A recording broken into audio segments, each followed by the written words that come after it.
So Peter Gray is one of the co-founders of Let Grow with me. He's a fantastic psychology professor at Boston College who wrote a book called Free to Learn. And his saying that I totally believe is that when there's adults and kids together, or adults watching kids, the adults are the adults and the kids are the kids. It's not until the adults aren't there that the kids start becoming the adults, making the decisions, calculating the risks, dealing with the fallout. I once, for some reason, was talking to Jesse Ventura, strangely enough, the wrestler slash governor. Yeah, right. Not Predator, many of us. One of the damn finest movies ever.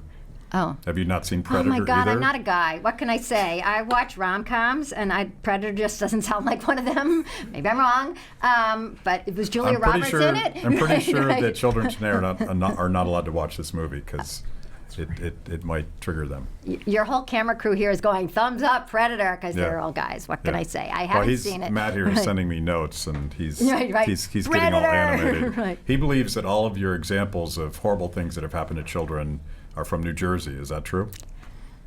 Yeah. See? Right.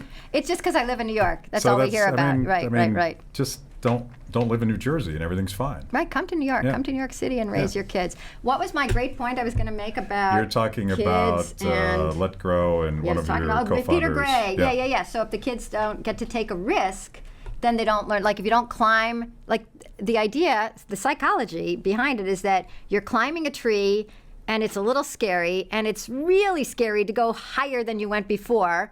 But then you get this rush of endorphins and look on top of the world, literally, because you're higher up. And that allows you, that starts building you. And then there's the bad stuff that builds you. Oh, Jesse Ventura fell off his bike, mangled himself like 2 miles or whatever from his home when he was 10 years old, he says. And the bike was broken, and by the way, so was his foot, he later found out. And he had to get home by, you could only use one foot to go like this with the pedal, and then the other foot would just have to wait, and then this. And so it took forever to get home. But somehow that story is very important to him, and he remembers it a zillion years later. He's been governor, he's been wrestler of the world. But I think the reason he remembers it is because how do you know who you are without a little test? I'm not saying a horrible test. I'm not saying trauma is good for kids, but a little drama, a little independence. And if you could call your mom, come get me, which I would probably do if I had a phone, it's a very different experience. And the brain, you're born with a brain that learns language, for instance, just by hearing it. It comes ready for language. And your brain also comes ready for play. This drive for play is very human. It's actually across all animals. And play means, deciding what to do and having an argument and solving it and, not fair, and that ball was out, and we have to compromise, and we have to come up with something to do, and then you bring along your little brother, and we have to figure out how to deal with him. And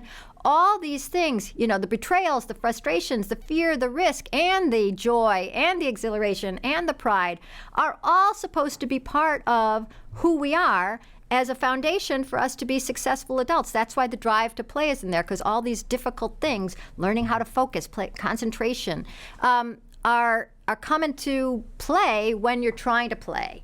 You wanted to play so much that you deal with all these other things along the way. And if there's an adult there intervening, choosing the teams, who's bringing the snack, no donuts, please, you don't get that foundation, and then you don't know who you are.